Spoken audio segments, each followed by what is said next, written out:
Efa ndresaka ny toetrandro ihany sika ao anatin'ny vanim-potoana ririnina moa zany sika mazava ho azy eo indrindra no anatanterahana ny soavanjaza ho antsika malagasy zava-dehibe ny fanaovana azy ity. Ny mpitsabo ihany koa dia nanamarika fa mitondra fahasalamana ho an'ny zazalahy ny fanatanterahana izay soavanjaza izay. Misy ny fanazavan'ny mpitsabo zany mahakasika azy ity ho arahantsika eto anatin'ity fanadihadiana manaraka ity indray izay. Isan'ny fomba malagasy iray toizan'ny taranaka ankehitriny ny fanaovana asoavanjaza na ny didipoitra. Manomboka ny volana May hatramin'ny volana Aogositra no fotoana fanaovan'ny malagasy izany, ary ny volana Jolay no tena mahabetsaka ireo ray aman-dreny misafidy ny manatanteraka izany asoavanjaza izany. Fiarovana amin'ny aretina azo avy amin'ny firaisana ara-nofo, fialana amin'ny fofona mety ateraka rehefa avy manao fivalanan-drano na manao firaisana, isan'ny tombotsoa azo avy amin'ny fanatanterahana ny asoavana. Ny malagasy moa manana fahazarana hoe manao savana amin'ny andro ririnina. Ka fotoana mihitsy zany zao malagasy farany tena marina io mety foana io na amin'ny andro tsy ririnina ary.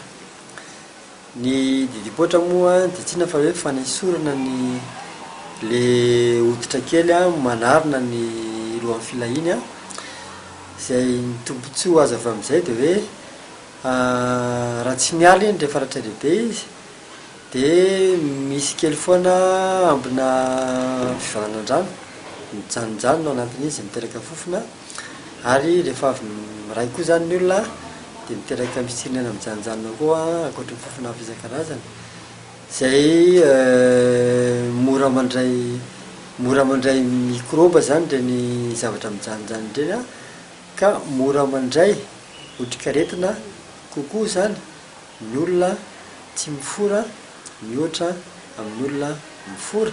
Anatin'izany zany ny aretina azo avy amin'ny firaisana. Mety foana ny didipoitra na hatramin'ny voateraka ka hatramin'ny olon-dehibe, fa eo amin'ny 3 taona eo zany na 2 taona efa matandry tena izy amin'izay fotoana izay, dia eo zany no heverina hoe mety tsara. Tamin'ny andro taloha vao maraina be ny fanaovan'ny olona azy, fa zao tsy voatery mipetraka intsony zany vao maraina izany, mety foana io na ny andro atoandro ary. Eo amin'ny taona faharoa sy taona fahatelo eo no tsara anaovana ny asoavan-jazalahy iray, ary ny andro rehetra na mafana na mangatsiaka dia afaka anatanterahana ny asoavana na ny didipoitra avokoa hoy ireo mpitsabo.